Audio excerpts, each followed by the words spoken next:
Most people have had an experience of feeling something in their body and then ignoring it. Later, they realize the signal was actually pretty clear. Why do people tend to misread signals in their body?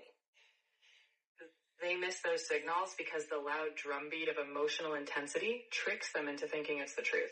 The nervous system's urgency feels like a flashing red light. Act now. But genuine bodily signals are more like a steady compass needle. Quiet, stable, and still there after the storm passes. The key is to pause until the noise fades and see what's left. So if the stuff we're supposed to do takes time, why does our nervous system and our fight or flight and our urgency sense, why is that taking over now?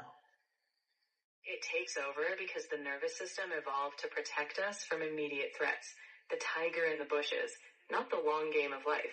Urgency feels like survival, but it's often just a false alarm in modern life. It shouts, act now, when in reality, the things worth doing often whisper, take your time.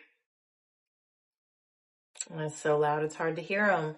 So how can someone tell the difference in the moment between what's really urgent and what we should be doing? The litmus test is patience. You pause. If the signal is still there after the heat of the moment cools, it's real.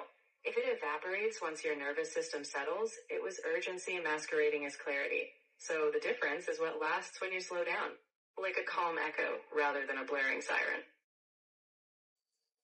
So people may want to know, how long do I have to wait? And I know you're going to tell us that depends and it's conditional and it varies. But can you ballpark it for us anyway? How long is long enough? All right, let's give it a shape even if it's not a stopwatch. Often just a couple of deep breaths, maybe 90 seconds, is enough to let that tidal wave of urgency recede. If after that the signal is still humming like a steady note, you've got something real. If it vanished, it was just noise on the wind. All right, I think that was pretty useful. So it's, not necessarily as long as you think. You may just need to take a hot beat and just stop. And that's amazing if you can get clarity from that little bit of awareness. So if you're interested in how the body actually reads signals from reality, that's what we're exploring here in the Body as Oracle series.